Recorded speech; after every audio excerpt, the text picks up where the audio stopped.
Okay, so I'm back on my continuous glucose monitoring experiment, and I actually realized that I haven't really taken the time to tell you guys about what are we actually looking for in this exercise. And I think I kind of mentioned it a little bit in my last video, but I really wanted to go back to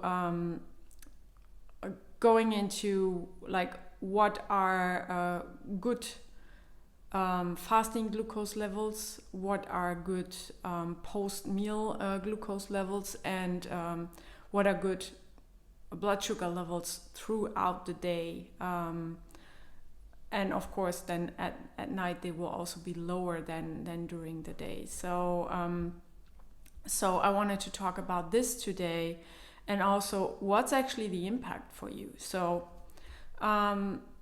let's start with fasting glucose. You probably all know, I mean, if you've been to the doctor, that's the fasting glucose is what you're measuring usually, what's a standard thing that's been measured on your blood test when you go to the doctor, and you're supposed to be, that's why it's called fasting glucose. So you're supposed to be fasted, in a fasted state, right? So you haven't eaten and drank anything except water for the past, let's say 16 hours or maybe less, 12 hours. So usually the lab ranges are much higher than what's actually good. So what's a good fasting glucose reading is between 80 and 88 milligram per deciliter, I believe it is. Yeah. And so usually the lab usually doesn't mark anything that's, as long as it's below 100, it will not mark it as high. But I mean, if you're at 90, that's already quite borderline. I mean, like yeah. So those are good fasting glucose levels, and that's basically what you would take first thing when you wake up in the morning, and then actually as your usual circadian rhythm goes, and I've talked about this before, your cortisol will rise in the morning, will be highest in the morning until lunch, and then will slowly fall. And I mean, that's kind of true for your glucose as well. And I've talked about this before, that actually your cortisol will also impact your glucose. So, I mean, your blood sugar. So if you have high stress, that will impact your blood sugar levels. So that's why I've always been talking about how coffee, basically caffeine, will push a cortisol release, or push your cortisol levels up. That's why it wakes you up. And it will also have that impact on your blood sugar. It will basically bring on a blood sugar spike. And the same as if you have like a high sugar meal for as well. But then exercise can also impact your glucose levels, and I for sure have seen this. So I mean, I have not had any like glucose spikes with exercise yet, but I did have a low glucose after like a strenuous exercise one day. I really it was also quite warm, and I worked out an hour, I think, and it was quite intense. I really went into this hypoglycemic state. So I got an alert from my little friend here, meaning that my glucose level fell below 70. So that's quite low. And the thing is, I mean, I've been doing this experiment now over the past days. And the thing is, even if I get an alert from my glucose monitor that I have high blood sugar, I don't feel any different. And that's also what I always tell my clients, and what I say to people is that's really the tricky thing with blood sugar dysregulation, is you don't feel any different. I mean, yes, if your blood sugar is very low, you will actually feel that kind of, you can be dizzy, or you have like a lack of energy, tiredness, this kind of thing. And that can also come when you're dehydrated. So let me get a sip of water. Yeah, but basically, when you're hypoglycemic, you will know, it can actually even cause like no, I can't find the word, not shivering, but trembling. So you can have like trembling hands, or you can get like quite shaky actually. That's the word. um, so yes, you will feel that, but if your glucose is high, you don't feel any different, and you will only feel that if you have a real spike. You will actually see that your blood sugar, on that day, I only had one day where I really had a real spike after lunch that went almost to 150 milligram per deciliter glucose.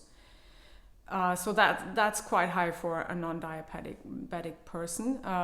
So that was really my highest, and I could see that actually on that day in the afternoon I had several events, and also during the night, where I went on low glucose. And I mean, those are things that you can wake you up as well at night. If your glucose stays high, it means that your cortisol will also probably stay high, and that can wake you up and basically cause insomnia, so you're not able to go to sleep again. And if you have low glucose, it may also wake you up, but it might not. It might not impact your ability to go back to sleep.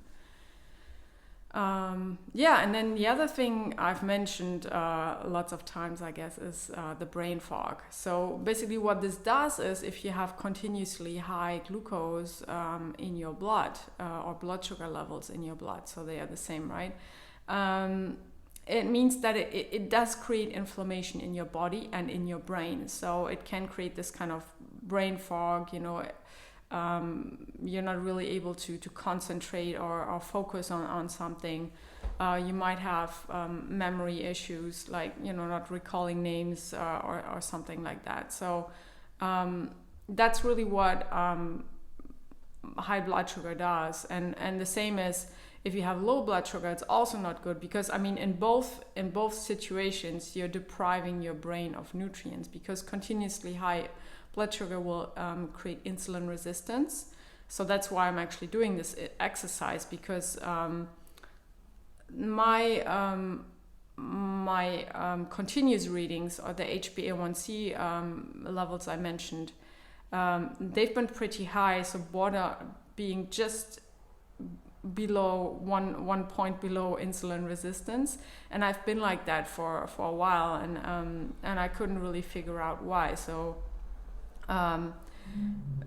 that's definitely not good, because it creates continuous inflammation in the body. It will stress out your liver. It will make you prone to store fat tissue, adipose tissue. So I mean, I luckily don't have to lose weight, but I do see that if I do gain weight, it's really in that midsection. So it's just my belly that's, I'm accumulating some belly fat, but nothing else. So some people also call that skinny fat. So that's kind of, you don't actually feel bad, but there's actually many things and processes in your body that are impacted, your hormone balance. And of course, it can also have a big impact on migraine, or any chronic disease. Basically, you want to make sure that your blood sugar is balanced, in order not to basically to reduce that inflammation level, but also in order to, for your cellular health, because your cells will get stiff and non-responsive, so it just ages you faster. And basically, even now, you might not feel like sick or unwell now. You probably will if you've been going like this for a while. Okay, so let me just quickly talk about the post-meal blood sugar levels and throughout the day, so I'm not making this too long for you.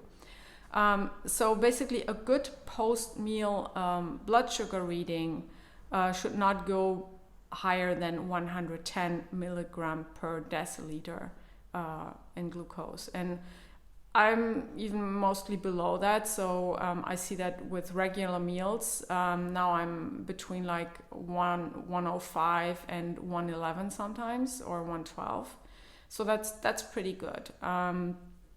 And I think you don't need to go lower than that. So I'm pretty happy with that. And then during the day, you will see that and that's 1 hour post meal, where you should take that reading. And then during your day, you will see that probably your glucose levels will be higher in the morning. So they will be around 90, maybe a little bit above that. And they may be a little bit lower in the afternoon, or the same, around 90, or between like 85 and 95, something like that. So your pre-meal reading just before you eat should be around that as well. Should be around like 90, maybe 93, something like that. And then you might see that once you actually go into the evening, that they even go lower, that you might be at 88 or 85, something like that. So that concludes this video on recapping basically what are good blood sugar readings, what you should look out for, why high blood sugar and also low blood sugar is not good for your health. And so maybe you get inspired to do the same experiment. I can only motivate you to do the same if you have doubts about your blood sugar. All right, I will leave you with that and talk to you tomorrow for the next video.